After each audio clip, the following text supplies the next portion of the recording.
Smart MPSC with Bhushan या YouTube चॅनलमध्ये तुमच्या सगळ्यांचं स्वागत. मित्रांनो, कंबाईनच्या पूर्व परीक्षेमध्ये 2-3 विषय असे आहेत की ज्या विषयांमध्ये जर आपण चांगला स्कोर करू शकलो तर आपला स्कोर एक चांगल्या लेवलला जाऊ शकतो. त्यामधला सगळ्यात महत्त्वाचा विषय येतो मॅथमॅटिक्स, त्यानंतर दुसरा विषय येतो तुमचा सायन्स आणि तिसरा विषय येतो तुमचा करंट अफेअर. या 3 विषयांमध्ये ज्या विद्यार्थ्याला चांगला स्कोर करता येतो त्याची हमखास प्रिलिमची परीक्षा पास होते. कारण पॉलिटी झालं, इकॉनॉमिक्स झालं, इतिहास झालं, भूगोल झालं, या विषयांना सर्वांना एक ऍव्हरेज मार्क्स येतात. मग मुलांचे मार्क्स कुठे कमी पडतात? मॅथमध्ये, तुमच्या सायन्समध्ये मार्क्स कमी पडतात, तुमच्या करंटमध्ये मार्क्स कमी पडतात. आणि मग त्यातली त्यात सायन्स बद्दल आपण जर बोलायचं जर झालं तर सायन्सला खूप लोकांना कमी मार्क्स येतात. मग सायन्समध्ये जास्तीत जास्त मार्क्स यावेत यासाठी आपण या शेवटच्या दिवसांमध्ये काय करू शकतो? सगळ्यात महत्वाची पहिली ही चूक नाही करायची का पुस्तक सुरुवातीपासून शेवटपर्यंत वाचायचं. ही चूक अजिबात नाही करायची. मग ती शेवट तर पुस्तकामधले काही जे चॅप्टर आहे आणि त्या चॅप्टर मधले काही विशिष्ट जे घटक आहेत त्या घटकांना आपण टार्गेट करायला सुरुवात केली पाहिजे. म्हणजे काय, जर मला आता बायोलॉजी सुरुवात करायची असेल तर मी वनस्पती वर्गीकरण, प्राण्यांचं वर्गीकरण झालं, बायोडायव्हर्सिटी चॅप्टर झालं, तुमचं न्यूट्रिशन झालं, या जे सोप्या गोष्टी आहेत किंवा ज्या ज्या वारंवार पेपरमध्ये येतात या गोष्टी मी टार्गेट करू शकतो. तुमच्या केमिस्ट्रीमध्ये ॲटम झालं, मेटल नॉन मेटल झालं, या ज्या गोष्टी आहेत या वारंवार येतात.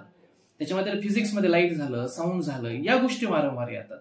मग आपण काय केलं पाहिजे, 21, 22, 23, 24 या 4 वर्षांचे प्रश्नपत्रिका सायन्सचे 15 चूक 60, 4 वर्षांमध्ये 60 प्रश्न विचारलेत.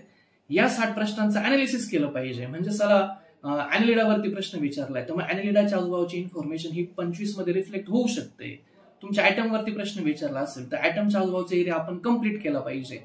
म्हणजे हे पीवायक्यू बघायचे आणि त्यामधलं सध्या ट्रेंडिंगला जे सायन्सचे घटक आहे, जे टॉपिक येत आहेत ते आपण जर प्रिपेअर केले तर मला वाटतं कमी अभ्यासामध्ये आपण सायन्समध्ये मार्क्स घेऊ शकतो. अल्टिमेटली शेवटला जर सायन्समध्ये काहीच जमत नसेल तर काय करायला पाहिजे, ऍटलिस्ट आपण आतापर्यंत आलेले सगळे पीवायक्यू पाठ करून जायला पाहिजे. मी पाठ करून हा शब्द वापरतोय कारण पाठ करणं म्हणजे जर काहीच येत नाही सायन्सला तर आपण असा प्रश्न जर रिपीट झाला तर त्यावेळेस माझा प्रश्न चुकायला नको. ऍटलिस्ट हे तरी करू शकतो. मित्रांनो, मला असं वाटतं की आयुष्याचा हा जो नियम आहे की काहीच न करण्यापेक्षा काहीतरी केलेलं बेटर आहे. म्हणून माझा प्रत्येक विषयाबद्दल हा अप्रोच आहे.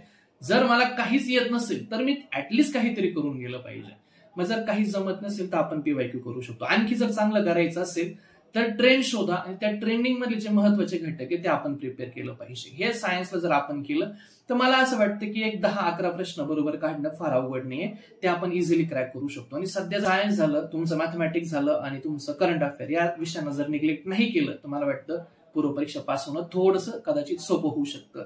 रील आवडला असेल तर मित्रांनो हक्कानं लाईक करा, शेअर करा, कमेंट करा. Thank you so much.